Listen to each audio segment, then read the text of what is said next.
Tu vas y arriver. Allez, Denis. Oh. Ah, gentil le petit. Gentil le petit. Gentil le dinosaure. Oh. Je t'avais fait pour un de tes grands frères. Toi, t'as pas l'air méchant. Ah, t'as pas l'air méchant. Qu'est-ce que tu veux? Qu'est-ce que tu veux à bouffer? Regarde-moi. Je viens de dé...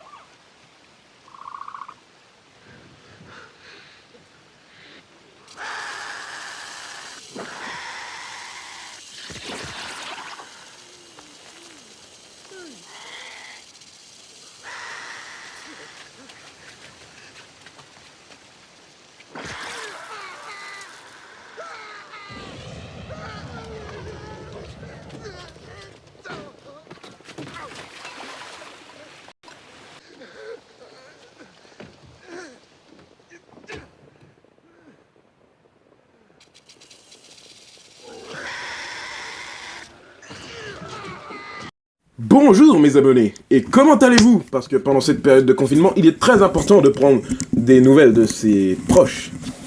Et aujourd'hui, nous allons parler d'un dinosaure qu'on m'a beaucoup réclamé dans les cours de récré, le Dilophosaure.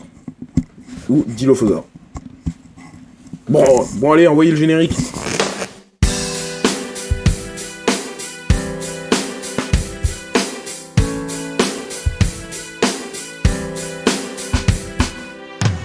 Ah, le Dilophosaure.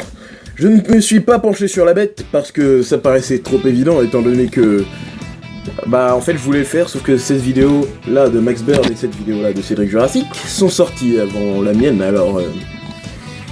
je suis désolé mais je sais pas si vous me laissez en faire une, hein, mais franchement ça serait pas mal si vous ne supprimiez pas cette vidéo. Merci.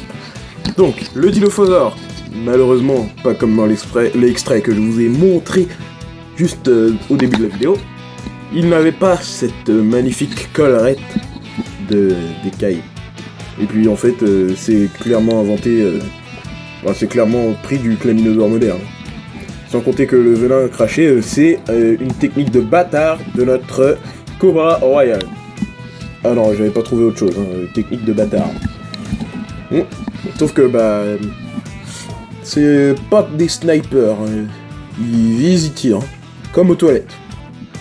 Même moi je l'aurais pas fait de celle-là. Excusez-moi pour cette blague. Dégueulasse. Dilophosaure, sinon, était bien plus grand que dans le film. J'ai peut-être l'impression qu'ils se sont bien plantés entre le Vélociraptor qui faisait 1m80 et le Dilophosaure qui faisait pas plus d'1 m. J'ai comme l'impression qu'ils les ont inversés en fait. Est-ce que c'est mon... Parce que en fait, c'est pas le livre Jurassic Park hein, qui inverse tout, c'est le film. Parce que oui, les Vélociraptors dans Jurassic Park, le livre, sont peut-être un peu plus grands, mais je l'ai pas lu. Mais d'après ce que j'ai pu le voir, j'ai vu un extrait de...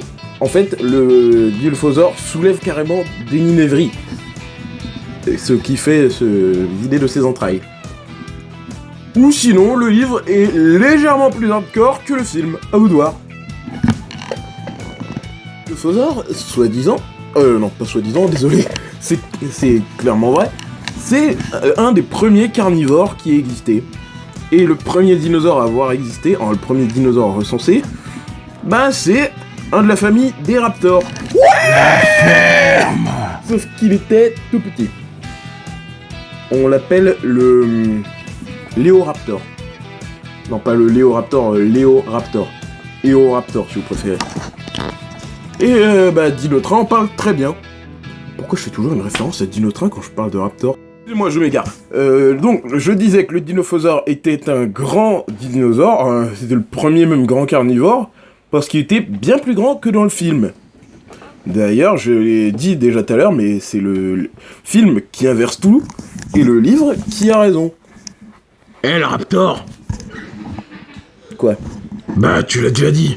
Quoi? Je sais que je l'ai déjà dit. Alors vous pouvez vous abonner à cette chaîne YouTube, à la secondaire bien sûr, Batlucien 2.0, activez la cloche, mettez un like, salut tout le monde, c'était Vélociraptor, Batlucien.